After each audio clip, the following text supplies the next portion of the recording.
사건이지요. 다수였던 히브리파 유대인들이 소수인 헬라파 유대인들로 집사를 세웠던 바로 그 대목입니다. 거기에 이어지는 이야기입니다. 그 7 집사 가운데 하나였던 스데반이라고 하는 사람이 말씀을 전하는 은사가 있습니다. 말씀을 가르치는 은사. 그것을 가지고 스데반이 말씀을 전합니다. 근데 이 말씀은 앞에 나왔던 베드로의 설교하고는 또 다른 유대의 역사를 세계사적인 관점에서 다시 해석하고 풀어내는 변증법적인 설교가 7장에 나오는 설교 내용입니다. 오늘 그 긴 설교 가운데에 한 대목을 우리가 보려고 합니다. 약속이라고 하는 것에 대해서 함께 보려고 합니다. 우리 5절 말씀만 다시 한번 같이 읽어보겠습니다. 그러나 여기서 발 붙일 만한 땅도 유업으로 주지 아니하시고 다만 이 땅을 아직 자식도 없는 그와 그의 후손에게 소유로 주신다고 약속하셨으며. 여기 약속하셨다라고 하는 말이 나옵니다. 하나님이 약속하셨다, 하나님이 선포하셨다, 하나님이 하셨다라고 하는 이야기입니다. 자, 이 약속에 관한 이야기를 읽으려고 하는데 이 이야기가 나오는 이유가 무엇입니까? 조금만 앞에를 보면 대제사장이 바울에게 질문합니다. 이것이 사실이냐? 내가 하는 말들이 사실이냐? 바울이 어떤 말을 했기에 그렇습니까? 6장에 가서 보니까 모세와 하나님을 모독하는 말을 우리가 들었다라고 이야기합니다. 바울은 그런 말 한 적은 없는데 아무튼 그렇게 이야기하고 있지요.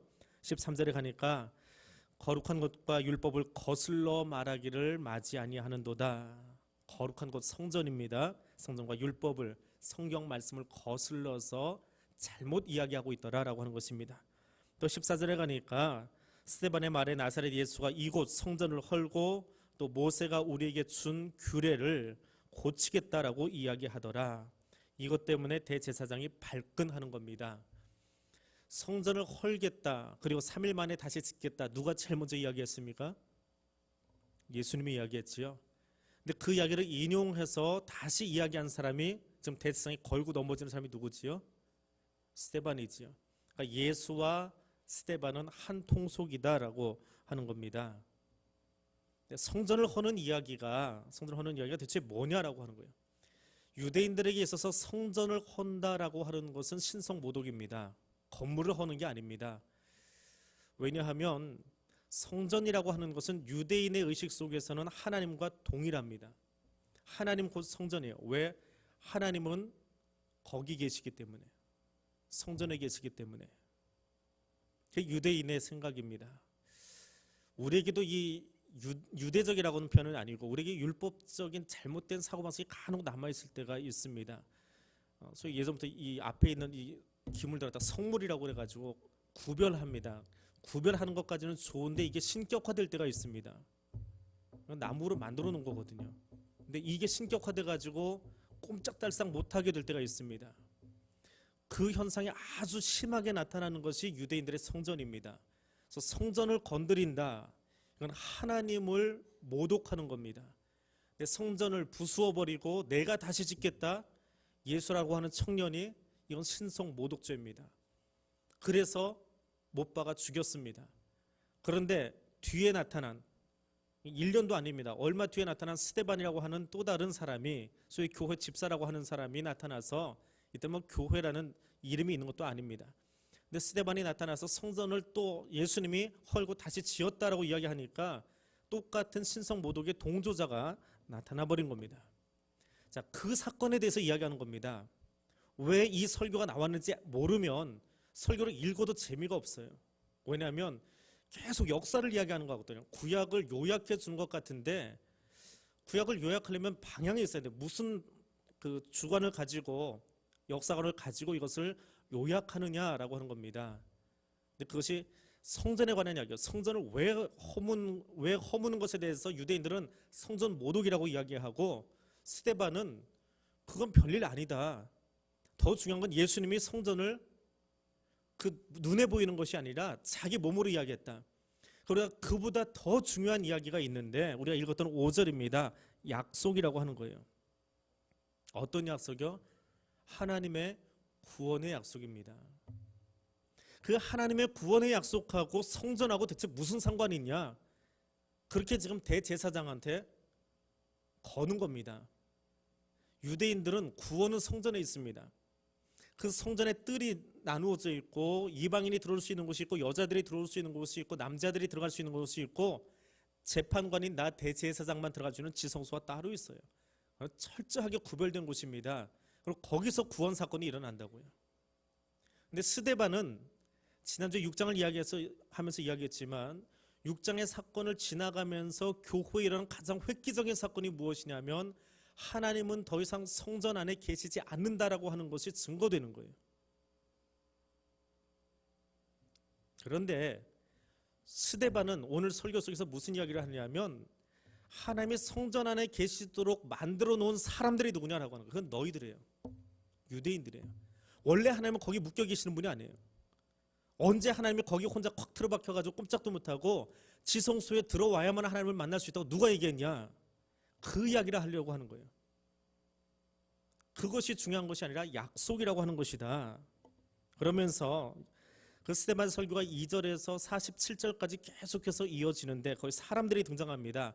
그래서 유대인의 그 조상들이 등장하죠. 아브라함, 이삭, 야곱, 요셉, 모세, 아론, 여호수아, 다윗, 그리고 솔로몬까지 등장을 합니다. 그런데 이 열거된 사람들 중에 성전을 눈으로 본 사람은 누구예요? 눈으로 본 사람이 누구예요? 솔로몬 한 사람밖에 없어요. 그럼 그 앞에 있는 아브라함부터 시작해서 다윗까지 이 신앙의 선조들은 성전도 없었는데 그들에게 구원은 어떻게 임하느냐라고 하는 거예요. 그들에게 하나님의 약속은 대체 어디에 존재하느냐라고 하는 거예요. 성전이 없는데 너희가 믿음의 조상 우리 아버지라고 고백하는 아브라함에게 성전이 있었느냐라고 하는 겁니다.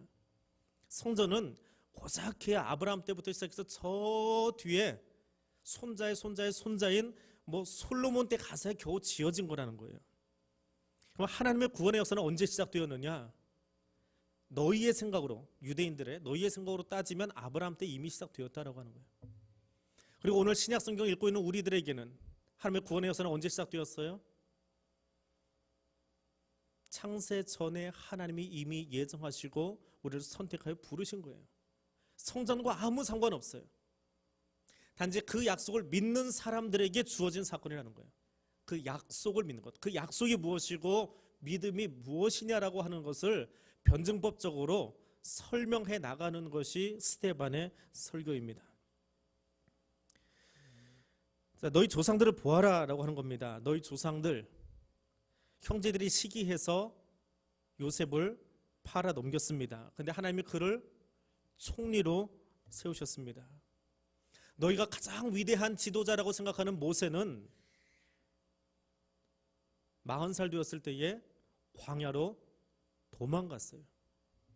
이게 꼭 거기만 살아야 돼요?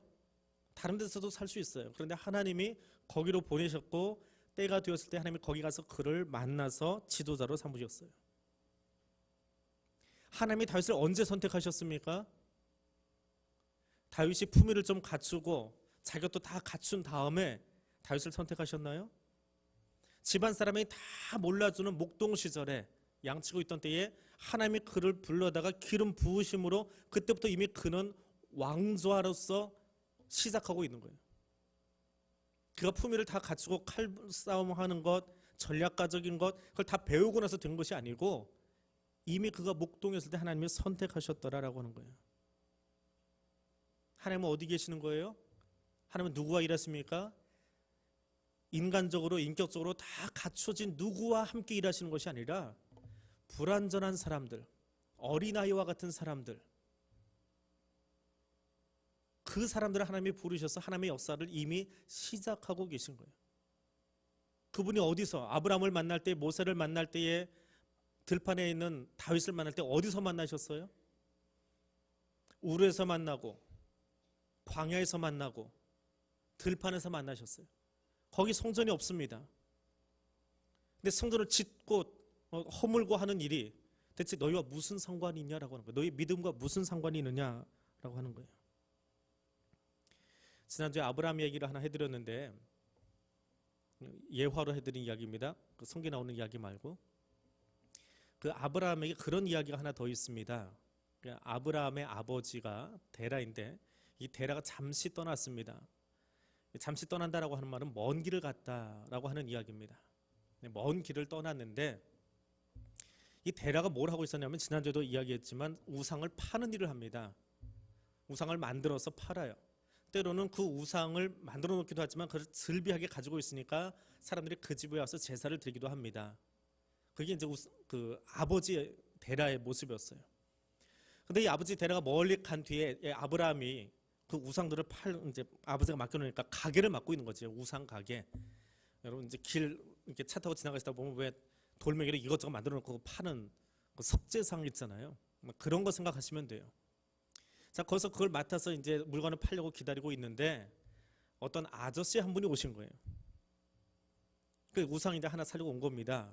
그랬더니 아브라함이 물어봅니다. 그 사람한테 물어보는 거예요. 실례지만 아저씨 연세가 어떻게 되십니까? 그 사람이 이야기해. 내가 한 예순쯤 되지요. 자기 나이도 헷갈리는 거예요. 근데 그게 중요한 게 아니고 한 예순쯤 됩니다. 그랬더니 아브라함이 거기다 대놓고 버럭하고 소리를 지릅니다. 뭐라고 소리 지르는지 아세요? 나이는 예순이나 드시고 만들어진 지 하루밖에 안 되는 우상에게 절하려고 하십니까? 이 우상이 내리는 저주나 받아가시오. 그랬답니다. 만든 지 하루밖에 안 되는 돌멩이 데려다가 그것이 자신의 신인 줄 알고 살아가는 거예요. 자기 인생은 60인데 60 먹은 사람이. 성전이 언제 만들어졌어요? 솔로몬 때 만들어졌어요. 근데 그것이 신격화되어지고 있습니다. 하나님이 솔로몬 때 만들어진 성전 안에 갇혀 계시는 분인가요? 그렇지 않습니다. 그럼 구원은, 믿음은 어디서 시작하는 거냐? 약속이라고 하는 단어에서 시작하는 거예요. 하나님이 아브라함에게 약속하신 거예요. 근데 그 약속이 언제 주어졌습니까? 5절 말씀을 보니까 발붙일 만한 땅도 유업으로 주지 않고 땅 한 떼기도 안 주셨대요. 우르에서 나와가지고 가나안으로 왔는데 왔으면 땅을 주셔야 될 거 아니에요, 살라고. 근데 땅 한 떼기도 안 주셨어요. 자녀는 한 명도 없어요. 땅도 없고 자녀도 없으니까 그곳에서 먹고 살 만한 경제적인 어떤 것도 주어지지 않은 채로 하나님이 약속만 하십니다. 내가 너의 자손을 통해서 민족을 이루겠다. 너 이거 믿니? 라고 하는 거예요. 아무것도 없습니다. 건덕지라고는 아무것도 없어요. 월남에서 내려왔는데 6.25 전에 내려왔는데 아무것도 없어요. 근데 하나님이 그에게 내가 너로 민족을 이루겠다 이야기하시는 겁니다. 근데 아브라함이 그것을 믿음으로 받아들였대요. 그리고 하나님이 그것을 의로 여기셨다라고 이야기합니다. 그럼 아브라함이 무엇을 믿었을까요? 아브라함이 100세 되어서 이삭이 태어납니다. 이삭이 60세가 되어서 쌍둥이가 태어납니다. 그리고 95세 되어서 야곱이 태어나고요. 야곱의 아들은 애굽에 가가지고 13년 동안 생고생하다가 간신히 총리가 되었습니다. 근데 총리가 되었는데 400년 지나서 민족을 이루고 출애굽합니다. 그럼 하나님이 아브라함에게 주셨던 약속, 75살에 그를 불러서 내가 너의 자손으로 한 민족을 이루겠다라고 한 약속이 언제 완성되었어요? 수백 년 뒤에 완성된 거예요. 우리는 하나님이 주시는 약속들이 내 눈앞에서 완성되어야 할 줄로 착각하고 삽니다. 그래서 내가 다 해야 돼요. 내가 다 해야 됩니다. 내 대해서 다 완성해야 돼요. 그게 사람의 욕심이거든요. 내가 정권 잡고 있을 때, 내가 권력 잡고 있을 때, 내가 한마디 더 할 수 있을 때 내가 해야 돼요. 그게 사람의 욕심이에요. 하나님은 어떤 분이에요? 내가 태어나기 전부터 이미 일을 시작하셨고, 아니 이 땅이 지어지기 전부터 하나님이 이미 일을 시작하셨던 분이에요. 그리고 지금도 일하시지만 내가 내 코의 호흡을 멈추고 떠나간 뒤에도 하나님은 일하실 거예요. 어떤 일이요? 우리에게 햄버거 가져다 주시는 일이 아니고 구원을 완성하는 일을 끊임없이 하고 계실 하나님이에요. 아브라함이 그것을 믿는 거예요. 지금 내 앞에 아들 하나도 없지만 그러나 하나님이 말씀하셨으면 언제인지 모르지만 나는 몰라요. 알 필요도 없어요. 왜? 하나님이 선포하시면 되는 거예요. 그게 하나님 말씀이에요. 하나님이 선포하시면 그대로 된 거예요. 그걸 믿는 거예요. 그 말을 믿는 거예요. 근데 그걸 믿는 아브라함을 보시면서 너 참 의로운 사람이다. 그냥 하나님 말씀을 듣고 아멘 했을 뿐인데 넌 참 의로운 사람이다. 하나님이 칭해 주신 거예요. 그래서 그게 믿음의 아버지가 된 거예요. 약속의 주체가 대체 누구냐라고 하는 거예요. 스데반의 설교 속에서 약속을 하신 분이 누구냐? 우리가 아니고 대제사장이 아니고 하나님이시다. 영광의 하나님이 아브라함에게 약속하셨고 이삭에게 약속하셨고 야곱에게 약속하셨고 모세에게 약속하셨고 다윗에게 약속하셨고 그 약속이 지금까지 이어져 오고 있다라고 하는 거예요. 그 약속의 주체는 누구예요? 하나님이세요. 그럼 그 하나님이 어떤 하나님이냐라고 하는 거예요. 내게 약속해 주신 그 하나님이 대체 어떤 하나님이냐? 2절을 읽어보겠습니다. 같이 읽습니다. 스데반이 이르되 여러분 부형들이여 들으소서. 우리 조상 아브라함이 하란에 있기 전 메소포타미아에 있을 때에 영광의 하나님이 그에게 보여. 어떤 하나님이요? 어떤 하나님? 영광의 하나님. 영광스러운 하나님. 우리는 감당할 수 없는 영광은 나에게 있는 거 아니에요. 내가 영광을 취해서는 안 됩니다. 내가 하나님의 영광을 가로막거나 가로채서는 안 됩니다. 영광은 하나님만이 받으시는 거예요. 어떤 일을 하고 어떤 일이 완성되어지고 나서 누가 했습니다. 어떤 위원회가 했습니다. 당회가 했습니다. 교회가 했습니다. 그 공로주의가 교회에 남아있으니까 자꾸 아픈 거예요. 하나님이 하시는 거예요.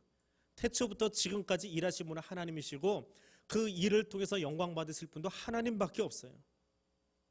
그거 가로막아 서면 안 됩니다. 어떤 하나님이요? 영광의 하나님이요. 근데 그 영광의 하나님이 그 영광스러운 하나님이 천지 만물을 다 지으시고 나를 만드시고 내 코에 생기를 불어넣으셔서 오늘 여기 살게 하신 감당할 수 없는 하나님, 죄인임에도 불구하고 죄로 말미암아 이미 죽었던 우리들, 죽을 수밖에 없는 죄인들이 아니에요. 죽을 수밖에 없다라고 하는 한국말은 살 수도 있다라고 하는 여지가 남아있는 거예요. 기도할 때 조심하세요. 한국말 아주 어렵습니다. 내가 쓰는 말이지만 아주 어려운 말이에요. 죽을 수밖에 없는 죄인이 아니라 죽었던 죄인들을 예수 그리스도께서 십자가의 은혜로 구원해 주신 거예요. 나는 이미 죄로 말미암아 죽었어요. 사형 선고 받은 건 죽은 거예요. 근데 죽었던 우리들을 하나님이 예수 그리스도의 십자가 은혜로 구원해 주셨어요. 그 놀라운 하나님이 자신을 표현하는데 어떻게 표현하십니까? 출애굽기 3장 15절 말씀입니다. 출애굽기 3장 15절 말씀에 보니까 이렇게 써 있습니다. 모세가 물어봅니다. 하나님, 나는 지금 하나님을 떨기나무에서 봐서 알겠는데 뭐 지팡이도 변하고 뭐 별거 다 했잖아요. 그러니까 알겠는데 가서 쟤들한테 뭐라고 할까요? 저 유대인들한테, 히브리 지금 노예에 살고 있는 걔들한테 하나님을 누구라고 소개하면 좋겠습니까? 3장 14절이 아니고 15절 얘기하는 거예요. 14절은 그 이에셀 사모님이 이야기했던 아주 어려운 신학적인 이야기고요. 15절에 나오는 하나님입니다. 하나님이 모세에게 이르시되 너는 이스라엘 자손에게 이같이 이르기를 너희 조상의 하나님 여호와 곧 누구의 하나님? 아브라함의 하나님, 이삭의 하나님, 야곱의 하나님께서 나 모세를 너에게 보내셨다고 하라. 하나님이 누구의 하나님이라고요? 아브라함과 이삭과 야곱의 하나님.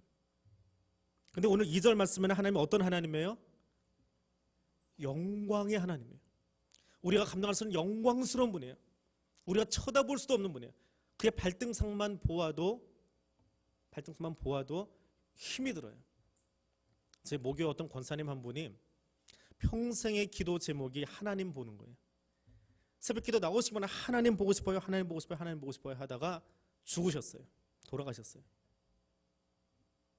근데 3일 장례 이틀 만인가 깨나셨어요. 의사가 죽었다 했는데 깨났어요. 깨나가지고는 옆에 있는 그 목사님하고 이제 그 교인들에게 자기가 죽고 나서 경험한 그것을 이제 고백을 하는 거예요. 뭐 일반화시키지는 마십시오. 그냥 그분의 고백이니까. 그래서 숨을 딱 멈추는 순간에 이제 자기 영이 떠나가더래요. 근데 자기 자리에서부터 천국까지 계단이 쭉 놓인 거예요. 분명히 그 자기가 알겠더래요. 하나님 앞에 가는 계단인데 그 계단을 올라가고 있는데 뒤에서 아이고 아이고 하고 울고 있는 거예요. 이제 자녀들이 우리 어머니 돌아가셨다고. 그럼 마치 허리에다 누가 동아줄 매놓은 것처럼 올라가지를 못하겠더래요. 그러다 교회에서 와서 찬송을 부르고 있으면 등 떠미는 것처럼 막 계단을 또 올라가는 거예요.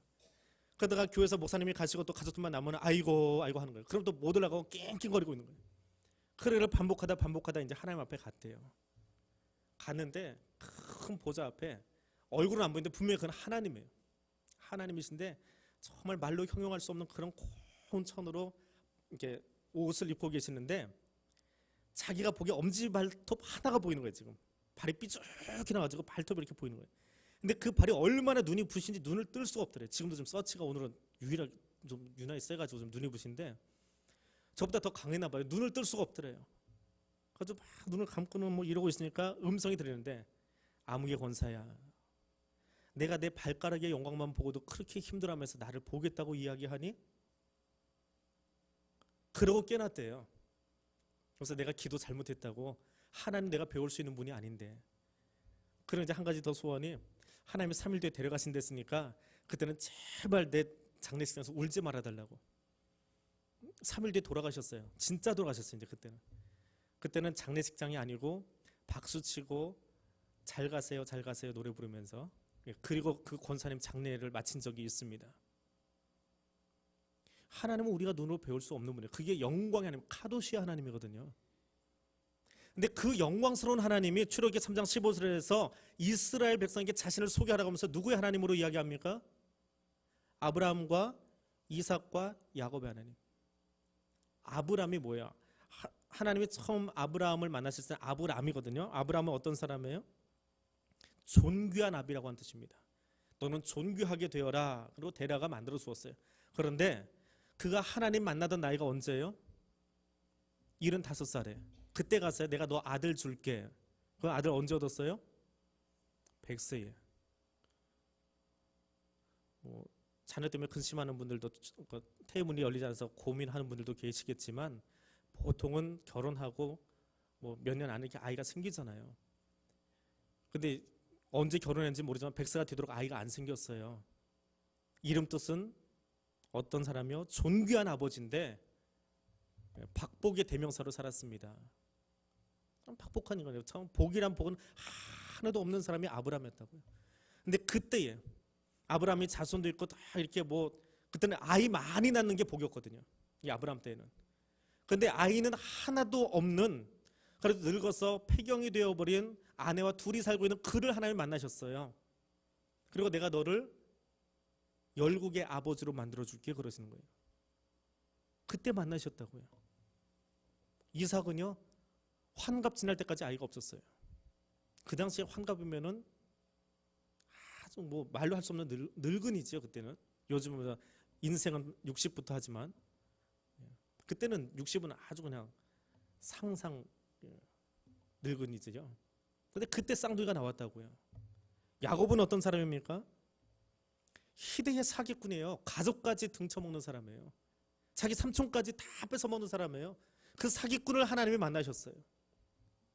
그래서 그 이름을 바꾸세요. 바꿔놓고는 그 이름이 지금까지도 한 나라의 국호로 사용되게 만드셨어요.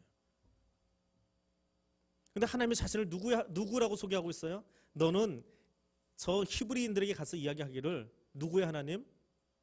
저 박복한 아브라함의 하나님, 60세 돼서야 아들 얻은 이삭의 하나님, 희대의 사기꾼인 야곱의 하나님, 이스라엘의 하나님이 아니고요. 그들의 하나님. 그 하나님이 누구신데 오늘 스데반의 설교를 보니까 그는 영광의 하나님이거든요. 그 발의 영광만 바라봐도 눈이 부셔서 감당할 수 없는 하나님이 나의 하나님, 저와 여러분의 하나님인데, 그 하나님이 자신을 소개하기를 나는 저 지지 궁상인 저 아브라함, 이삭, 야곱 그들의 하나님이 되기를 원해. 그들과 함께 하기를 원해. 그들이 잘 되었을 때에, 그들이 자녀가 많았을 때에, 그들이 쌍둥이가 아니라 네 쌍둥이, 다섯 쌍둥이 날 때에, 혹은 그가 총리가 되었을 때에, 그때 만나는 게 아니고, 그 집안을 잘 안정적으로 갖추고 있을 때 만난 게 아니고, 힘들고 어려울 때 만나서 그들에게 약속한 하나님이다라고 하는 거예요. 그리고 그 하나님이 요셉을 들어서 총리를 만들어 주십니다. 이스라엘 구원자가 되게 하십니다. 요셉이 어떻게 총리가 되었습니까? 꿈 해몽을 잘해서요? 그렇지 않습니다. 스데반의 설교를 보니까 이 모든 일들, 어떤 일이 하나씩 시작될 때마다 그 앞에 주어가 하나 붙어 있어요. 그게 하나님이에요. 스데반 설교 속에 하나님이 15번 등장합니다. 하나님이 요셉에게 바로 앞에서 지혜와 은총을 주셔서 총리되게 하셨다, 그렇게 표현합니다. 하나님이 하신 일이에요. 하나님이 약속하셨고, 하나님이 그를 부르셨고, 하나님이 그를 세우시고, 하나님이 여기까지 일하신 거예요. 그분은 성전에 갇혀 계실 수 있는 하나님이 아닙니다. 근데 그 하나님을 소개하면서, 그 하나님이 너희와 약속하셨고, 우르에서 약속하셨고, 미디안 광야에서 약속하셨고, 애굽에서 약속하셨고, 그 하나님 너희가 감당할 수 없어. 너희가 이야기하는 지금 스데반이 논쟁하고 있는 사람은 누구냐면 산헤드린 공회 대제사장이잖아요. 너희가 생각하는 그 하나님이 아니야. 자, 그 이야기 지금 누구에게 들으라고 먼저 하고 있는 거예요? 이 설교를 제일 먼저 듣고 있는 사람이 누구예요? 7장 1절과 2절 보니까 대제사장이 물어보잖아요. 이거 사실이야? 6장에서 이야기했던 이야기가 사실이야? 스데반이 이야기합니다. 부형님들 들으세요. 아버지와 형제 되는 유대인들 들으십시오. 누구 들으라는 소리예요? 대제사장에게 들으라는 소리예요. 오늘 설교의 1차 목적은 대제사장들이에요. 산헤드린 공회예요. 왜 그들에게 이야기합니까? 산헤드린 공회는 이스라엘 사람들 가운데 가장 신앙이 투철하고 지식적으로 가장 탁월한 사람들이 모여서 종교 회의를 하는 곳이에요. 종교의회예요. 종교의회. 대한민국 의회는 여의도에 있지만 종교의회라고요. 근데 그 사람들에게 이야기합니다. 너희가 하나님을 고백하고 있지만 실상은 하나님을 고백하는 것이 아니라 하나님을 이용하고 있다라고 하는 거예요. 하나님을 이용해서 예수도 죽였고, 하나님을 빌미로 저 성전문을 가지고 부순다니까 신성 모독죄로 지금 교회를 탄압하고 있고, 하나님을 신앙의 대상으로 바라보는 것이 아니라 하나님을 자기 유익을 위한 도구로 삼고 있는 거예요. 그것을 좀 고발하고 있는 거예요. 또 하나는 하나님은 너 없어도, 너희 산헤드린이 없어도 스스로 영광을 취하실 수 있는 분이에요. 우리가 무엇을 해야만 하나님이 영광되게 되는 그런 분이 아니라고요. 우리가 다 없어져도 하나님은 영광스러운 분이에요. 영광의 하나님이에요. 나와 상관없이. 내가 열정적으로 찬양하고 열정적으로 무언가 봉사를 해야 하나님이 하나님 되는 줄 아세요? 그렇지 않아요. 내가 아무것도 안 하고 뒷짐지고 가만히 있어도 하나님은 하나님이에요. 근데 사람들은 착각해요. 내가 뭘 열심히 해야만 하나님이 하나님 되는 줄 알아요. 산헤드린 공회가 그랬거든요. 열심히 율법을 해석하고 그것을 만들어서 백성들을 억압하면서 전해주고 해야 하나님이 하나님 되는 줄 알았어요. 그래서 하나님을 잘 조각하려고 하는 거예요. 그렇지 않아요. 우리가 두 손으로 아무것도 하지 않아도 그분은 하나님이세요. 그리고 우리에게도 똑같이 이야기합니다. 이 스데반의 설교를 제일 먼저 들은 사람들은 대제사장들이고요. 그리고 오늘 우리에게도 동일하게 이야기해요. 그러니까 찬양하면서 이대수 목사님 잠깐 이야기했지만, 너희가 하나님을 보고 있느냐 문제를 보고 있느냐 묻고 계세요. 인생 살다 보면 참 문제들이 많이 있습니다. 하나 풀어지만 그 다음 거 나오고요, 그 다음 거 나오고요. 문제는 끝나지 않습니다. 얼마 전에도 제가 말씀드렸지만 수험생들이 수능시험을 그들의 인생의 관문이라고 부르지 않았으면 좋겠어요. 너무 처음 만나는 거기 때문에 높기는 하지만 그들이 인생 속에서 만나야 될 여러 가지 징검다리 중에 하나일 뿐이에요. 그건 딛고 넘어가야 될 일이에요. 거기가 인생의 목적이 되면 안 돼요. 취업이 인생의 목적이 되면 안 되고요. 결혼이 인생의 목적이 되면 안 돼요. 그게 목적이 되면 그 다음에 할 일이 없어집니다. 목적을 이미 달성했는데 뭐 할 거예요? 그때 새로 세울 거예요? 우리의 비전이 수능이 되어지고, 우리의 비전이 취업이 되어지고, 우리의 비전이 내가 권력 잡는 것이 되어버리면 권력 잡은 다음에 뭐 할 건데요? 문제는 늘 있습니다. 문제를 바라보는 것이 아니라 문제 뒤에 있는 하나님을 볼 수 있어야 돼요. 하나님은 그 문제 뒤에서 웃고 계세요. 우리가 그것을 딛고 넘어오기를, 돌아서 오는 것이 아니라 딛고 넘어오기를 바라고 계세요. 그런데 진짜 문제가 있어요. 진짜 문제가 뭔지 아세요? 문제 앞에 서가지고 하나님이 안 보이는 거예요. 문제가 너무 커가지고 하나님이 안 보이고 문제만 보이는 거예요. 이거 어찌할꼬 어찌할꼬. 하나님 이거 어째요? 그 사람에게는 지금 하나님 없는 거예요. 문제가 너무 커서 하나님이 보이지 않는 거예요. 그게 진짜 문제예요. 하나님이 안 보이는 것. 천지를 지으신 하나님이 그까짓 게 됐습니까? 천지가 개벽할 일이 벌어졌다고 우리가 종종 이야기합니다. 그거 하나님 앞에서 아무것도 아니에요. 문제 될 거 아니에요. 누구에게 문제예요? 하나님 보이지 아니하는 내가 문제예요. 그 문제 앞에 서가지고 하나님 보지 않고 이 문제를 어찌할까 고민하고 있는, 그것 때문에 안달복달하고 있는 내가 문제일 뿐이지 하나님 뒤에서 웃고 계신다니까요. 잘 좀 넘어와라. 같이 한 가족이, 한 교회가, 한 민족이 같이 신앙 고백하면서 잘 붙고 그것 좀 넘어와줘. 그럼 내가 그 다음에 또 다른 일을 맡겨줄 거야. 그 뒤에서 웃고 계세요. 넘어올 걸 알기 때문에 그 문제를 맡겨주시거든요. 우리에게 감당할 만한 시험만 주신 하나님이세요. 언제 넘어갈지 몰라요. 그 허들을 어떤 사람 좀 빨리 넘는 사람도 있고 좀 늦게 넘는 사람도 있지만 하나님은 아세요. 분명히 그 문제를 뛰어넘어서 하나님께 가까이 올 걸 알고 계시기 때문에 하나님 뒤에서 걱정하고 얘 왜 이래 왜 이래 그러지 않으세요. 뛰어넘을 거야. 난 널 믿어라고 웃고 계신다고요. 문제를 보지 마세요. 진짜 문제는 하나님이 안 보이는 게 문제예요. 문제 뒤에서 웃고 계시는 하나님 보세요. 하나님 이걸 좀 뛰어넘을 수 있게 내 두 다리에 힘 달라고 그때 구하세요. 이 문제를 해결할 수 있는 지혜를 달라고 기도하세요. 하나님은 거기서 주실 거거든요. 근데 사내들인 공예는 그 하나님을 만나는 것이 아니라 하나님을 이용해서 자기 것을 챙기려고 했던 겁니다. 아브라함의 믿음이 무엇입니까? 아브라함을 믿음의 조상이다라고 이야기하는데 아브라함의 믿음이 무엇입니까? 아브라함이 왜 믿음의 조상이에요? 스데반이 그것을 풀어냅니다. 16절 말씀입니다. 같이 읽겠습니다. 세겜으로 옮겨져 아브라함이 세겜 하몰의 자손에게서 은으로 값주고 산 무덤에 장사되니라. 뜬금없는 이야기 같은 거예요. 아브라함이 한 일이 있습니다. 16절에서 세겜으로 옮긴 다음에 뭘 했습니까? 뭘 했어요? 무덤을 샀어요.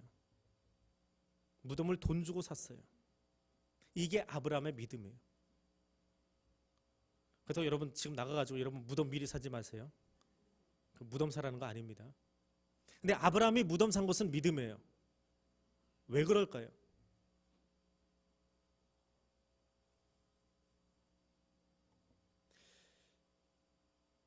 이 해쪽 속 에브론에게서 막벨라 굴을 사는데 아브라함이 잘 살았어요.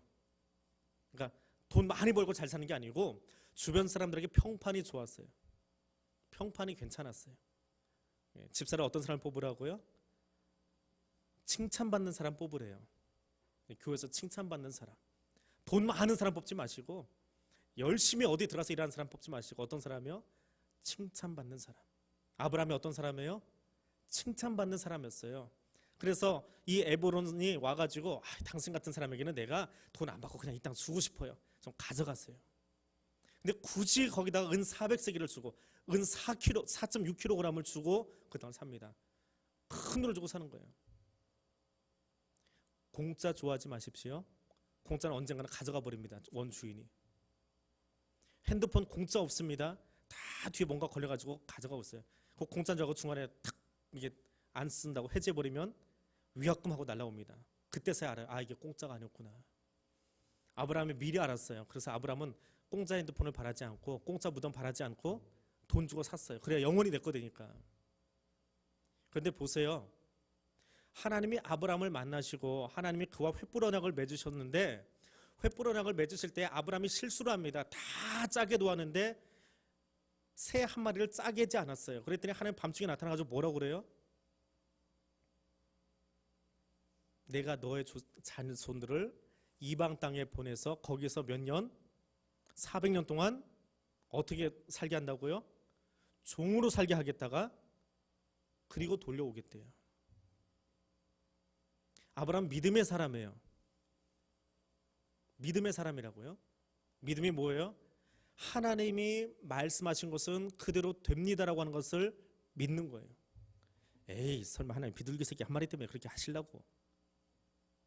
하나님 그렇게 박하지 않으셔. 그게 아니고 하나님이 그렇게 하실 것을 알고 있어요. 분명히 그렇게 될 거예요.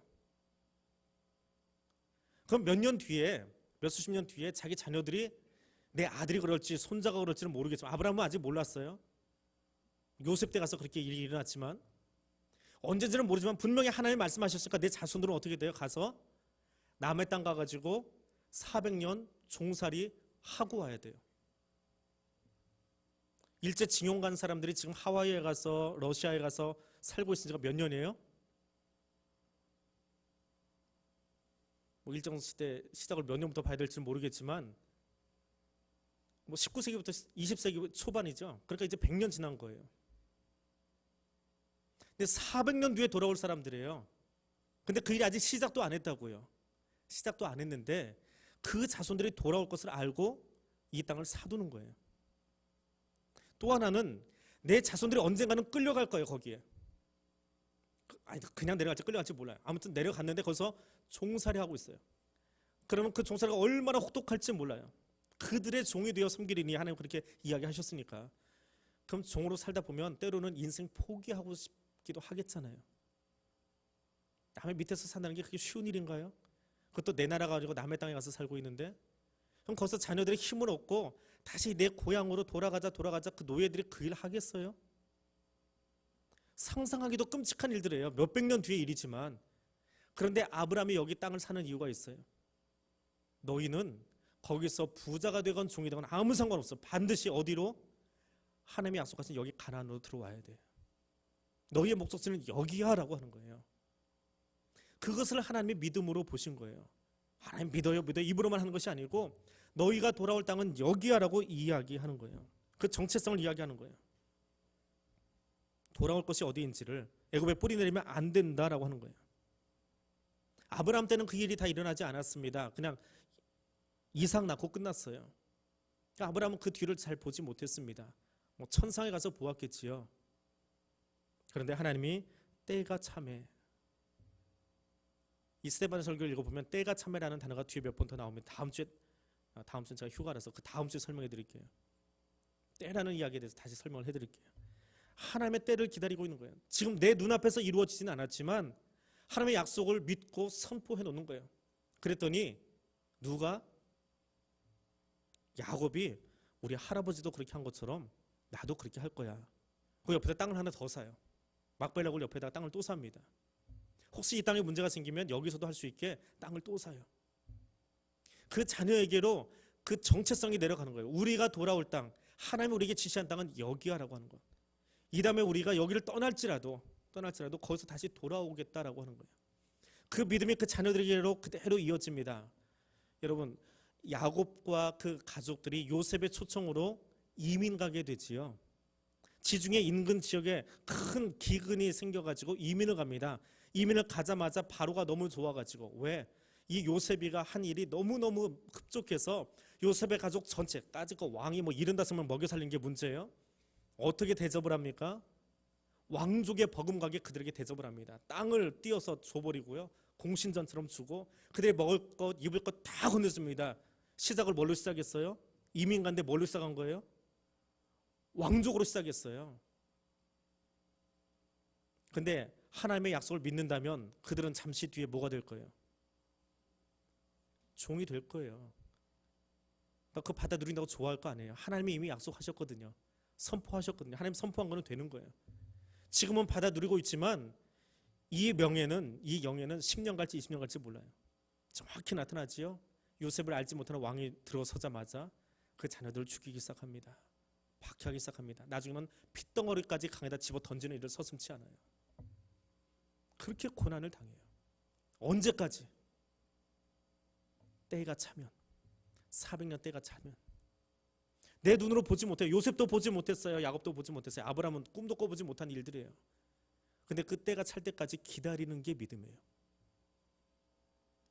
하나님의 선교는 계속해서 일어납니다라고 하는 거예요. 그걸 믿고 있는 거예요. 내 대는 눈에 보이지 않아요.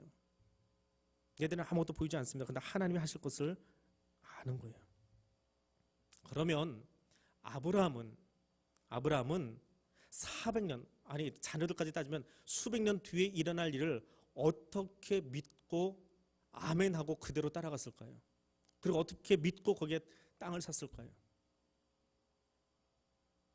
따라해 봅니다. 나는 유한하지만 하나님은 영원하십니다. 한 번 더 합니다. 나는 유한하지만 하나님은 영원하십니다. 여기 앉아있는 사람 중에 앞으로 100년 뒤에 같이 있을 사람 아무도 없을 거예요. 예. 저 뒤에 있는 은혜는 모르겠네. 몇 년 살지. 여기 100년 뒤에 있을 사람 아무도 없어요.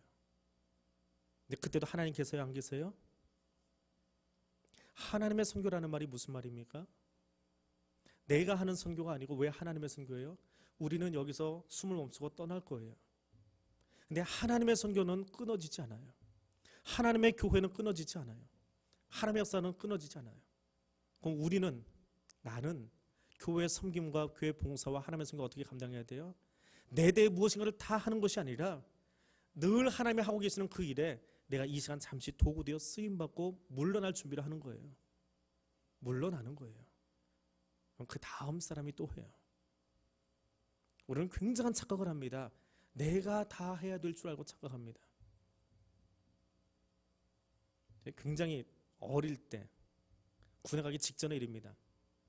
집은 잠실에 있고 교회는 저쪽 태릉 쪽에 있었어요. 거기를 1시간 반 걸려서 차를 타고 국민학교 3학년 때부터 거기를 다녀서 그냥 거기가 모교회거든요. 거기를 이렇게 왔다 갔다 했어요. 군에 가기 전까지 그랬습니다.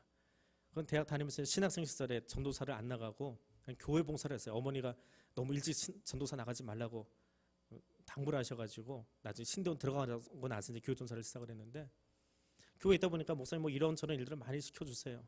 훈련도 받을 수 있게 자리도 이리 보냈다 저리 보냈다 해주시고 전도사는 아니지만 그냥 봉사할 수 있는 영역들을 넓혀주셨어요. 근데 교회 가면 있을 곳이 없어요. 그래서 사무실에다가 사무실이 굉장히 컸거든요. 거기에 가방 놔두고 늘 거기 살았습니다. 점심때 되면 교회 뭐 이런저런 일들 다 도와드리고 사무관 사는 일도 다 도와드리고 그러고 있었어요. 그러다가 군에 갔어요. 가가지고 걱정이 하나 있어요. 내가 하던 그 많은 일들을 누가 할까?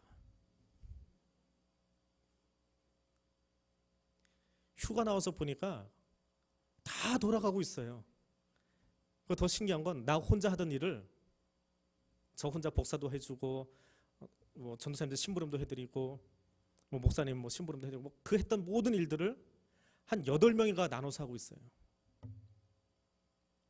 그러니까 제가 일하고 있으니까 8명이 일 못하게 가로막고 있었던 거예요. 그때 배웠어요. 교회는 내가 일하는 게 아니고 누가 일하는 거예요? 하나님이 하시는 거예요. 하나님의 선교를 감당하는 거예요. 나는 유한해요. 하나님은 영원하신 분이에요. 그 고백이 있을 때에 몇백 년 뒤에 일어날 일이지만 아브라함이 아멘 알겠습니다. 하나님의 진행 속에 나는 맡겨드리겠습니다라고 말할 수 있는 거예요. 이야기 하나만 더 해드리고 말씀 마치려고 합니다. 제주에 있을 때에 어떤 할머니 한 분이 운명하시기 전에 교회 오셔가지고 부탁을 하는 거예요. 할머니 아들 딸들이 다 죽었습니다. 일찍 먼저 떠났어요. 할머니만 남았어요. 그리고 유일한 혈육이 손녀가 하나 남아있어요. 근데 이 손녀가 초등학생인가 중학생인가 그랬어요. 좀 어렸어요. 근데 할머니가 집을 몇 채 갖고 계세요. 집도 가지고 있고 돈도 좀 있으신데 이걸 얘한테 줄 수가 없잖아요. 너무 어려서. 그래서 그 모든 집 문서 뭐 다 해가지고 교회로 가져오셨어요. 걸어오실 수 있는 형편은 안 해가지고 교회에서 이제 담임 목사님하고 교육자 몇 명하고 이제 장로님들 몇 분까지 가서 이제 증인을 세우고 그냥 할 일이 좀 있어가지고 가서 같이 앉아서 손녀 옆에 앉혀놓고 할머니의 당부예요. 앞으로 20년쯤 뒤에는 이 아이가 스스로 자립할 수 있을 거예요. 그때까지 이 아이를 교회에서 케어해 주세요. 대신에 나는 이 모든 재산을 부동산이나 혹은 그 동산이나 전부 다 교회에다 맡기겠습니다. 교회에서 알아서 운영해 주세요. 그리고 아이가 장성해서 출가할 때가 되어질 때 이 아이의 몫으로 얼마를 주세요. 그게 이제 유산 상속이죠. 얼마를 주세요. 그리고 나머지는 교회 장학기금으로 다 들여놓겠습니다. 몇 년 뒤에 이래요. 그 아이가 장성한 그 몇 년까지 그렇게 관리를 해달라는 거예요. 제 기억에 아마 지금쯤이면 그게 다 정리가 됐을 것 같아요. 아이도 나이가 됐을 것 같고요. 그때 한참 초등학생이었나 그랬는데 지금 결혼하지 않았나 싶어요. 근데 그때는 하나님 제 생각에 이 할머니가 재산만 관리한다라고 생각을 했어요. 근데 가만히 시간이 지나면 지날수록 그 할머니의 마음을 다시 생각해 보는 거예요. 굳이 교회에다 맡기지 않고도 변호사 공증하고 다른 유관 단체에다가 변호사한테 맡겨서 변호사 수임료 좀 주고 분명히 할 수 있어요. 다른 연구자를 더 찾아서 그 아이를 보살펴 줄 수도 있어요. 내가 할머니 마음속에 부모도 없고 할머니도 없고 가족이 없는 이 아이가 하나님 떠나서 살기를 원치 않는 거예요. 교회가 늘 그 아이를 케어해 주기를 원하는 거예요. 그리고 자기의 남은 것, 나는 떠나가지만, 나도 떠나가고 이 아이도 이제 출가해서 자기 삶을 살아가지만 자기가 지금까지 수고해서 벌어놓은 그것을 가지고 다음 세대가 그렇게 커가기를 원하는 거예요. 왜? 하나님의 선교는 계속되고 있기 때문에 그것에 자기의 삶을 들여놓고 싶은 거예요. 오늘 우리에게 그 신앙의 고백이 있기를 원합니다. 하나님 인노라라고 말하지만 사실은 내가 자꾸 하려고 그래요. 하나님이 아닌 내가 하려고 합니다. 내 때 다 완성하려고 그래요. 내 때 안 하면 안 될 것처럼 이야기합니다. 그렇지 않아요. 내가 하지 않아도 하나님은 일하고 계세요. 나는 그 일에 도구되어서 오늘 내게 주어진 이 짧은 시간을 잠깐 일할 뿐이에요. 그리고 그 모든 영광은 하나님만이 가져가셔야 돼요. 내가 차지하거나 내가 가려서는 안 됩니다. 그 고백은 어디서 나올 수 있습니까? 내가 유한하다라고 하는 것을 고백해야 돼요. 내가 유한한 존재인데 무한한 존재인 것처럼, 영원한 존재인 것처럼 착각할 때 내가 영광을 취하려고 합니다. 내가 했는데 숨고두고 나면 아무도 알아주지 않을 텐데요. 영광은 영원하신 하나님이 취하시는 거고요. 유한한 나는 그의 도구로 쓰임받는 거예요. 그게 아브라함의 믿음이에요. 산헤드린 공회를 향해서 질책합니다. 너희가 하나님을 이용하고 있다고. 성전을 가지고 하나님을 이용하고 있다고. 하나님은 성전을 통해서 일하는 게 아니라 이미 하나님을 스스로 나타내고 아브라함 때부터 일하고 계셨노라고 그들에게 가르쳐주고 있습니다. 하나님이 누구신지 분명히 아십시오. 하나님을 이용하지 마십시오. 하나님을 이용하지 마십시오. 내가 하나님의 도구 되어야 함을 다시 한번 기억하십시오. 내가 떠나간 뒤에도 하나님의 선교가 그대로 이어지게 하려면 거기에 내 욕심이 개입되면 되지 않아요. 내 마음이 자꾸 개입되면 되지 않아요. 내 정욕이 거기 개입되면 안 돼요. 내가 떠나갈지라도, 내가 숨을 거둔 뒤에도 그 일이 계속 되어지려면 하나의 마음으로 일을 해야 돼요. 왜 사람이 바뀌면 일이 바뀌어집니까? 정책이 왜 바뀝니까? 그럼 고백해야 돼요. 거기는 이미 사람의 욕심이 개입되어 있는 거예요. 그래서 사람이 바뀌면 일이 바뀌는 겁니다. 세상만 그렇지 않아요. 교회도 마찬가지예요. 다시 한번 고백할 수 있기를 원합니다. 하나님의 하나님됨을 인정하면서 나아갈 수 있기를 원합니다. 날마다 이 고백을 내가 새롭게 할 수 있기를 원합니다. 자꾸 잊어버립니다. 내가 나를 각성시키지 않으면 자꾸 잊어버립니다. 내가 하려고 합니다. 내 목소리 높이려고 합니다. 소리 지르고 있습니다. 하나님의 영광만 높이는 사람들, 하나님의 약속을 믿는 사람들, 하나님의 영원하심을 믿는 사람들 되기를 원합니다. 이것이 이 시간 첫 번째 기도 제목입니다. 하나님은 영원하신 분입니다. 그 영원하신 하나님의 유한한 나를, 벌레 같은 나를 들어서 오늘 이 시간 여기에 목사로, 장로로, 권사로, 집사로, 성도로 써주신 것만도 감사해요. 아무것도 아닌 그들을 부르셔서 스스로 영원하신 하나님이시지만, 영광의 하나님이시지만 아브라함의 하나님으로, 이삭의 하나님으로, 야곱의 하나님으로, 성환의 하나님으로 불리기를 전혀 부끄러워하지 않으시는 그 하나님이 내게 은혜이고 감사한 거예요. 그 고백을 새롭게 할 수 있기를 원합니다. 하나님의 영원하심을 믿습니다. 하나님의 약속을 믿습니다. 그 구원의 약속, 그 하나님의 사건 앞에 내가 늘 도구로 쓰임받을 수 있기를 원합니다. 우리 교회가 쓰임받을 수 있기를 원합니다. 그것을 가지고 우리 함께 기도하겠습니다.